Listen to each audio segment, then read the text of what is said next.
Hi hello అండి, welcome to my Vedas life style channel. ఈరోజు దోసకాయ ముక్కల పచ్చడి ఎలా చేయాలో చెప్తాను. దానికి 2 దోసకాయలు ఇలా తొక్కుతో సహా కట్ చేసి పెట్టుకోవాలి. దానిలో 1 స్పూను మెంతి పౌడర్ వేసాను. తర్వాత దానిలోనే 1 స్పూన్ పసుపు. ఈ ఆవాల్ని వేయించి పెట్టుకోవాలండి. కొంచెం వేయించి గ్రైండ్ చేసి పెట్టుకోవాలి. ఇప్పుడు ఆ స్పూన్తో 2 స్పూన్లు నిండా సాల్ట్ వేసి ఆ ముక్కల మీద చల్లాలి. తర్వాత అదే స్పూన్తో కారం 5 స్పూన్లు వేసాను. 5 స్పూన్స్ పడుతుంది కారం. తర్వాత ఆ ముక్కల్ని బాగా ఉప్పు కారం కలిసేలాగా బాగా కలుపుకోవాలి. మెంతి పౌడరు అన్నీ బాగా కలవాలి కదా, అవన్నీ కలిసేలా కలుపుకోవాలి. తర్వాత ఈ కప్పు ఆయిల్ పడుతుందండి ఆ ముక్కలకి.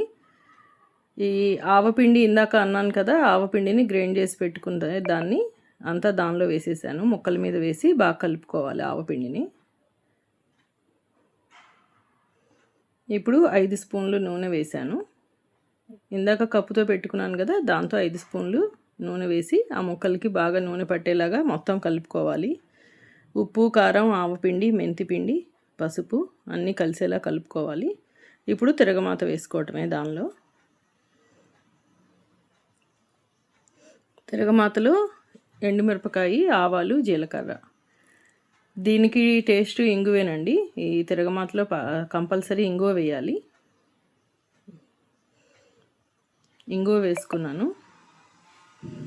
తర్వాత ఆ ముక్కలు యాక్చువల్ తిరగమాతకి మొత్తము ముక్కల మీద వేసుకోవచ్చు, లేదు అంటే ఇట్లా అయినా కలుపుకోవచ్చు అంతే. దీనిలో చల్లారిన తర్వాత నిమ్మకాయ పిండుకోవాలండి.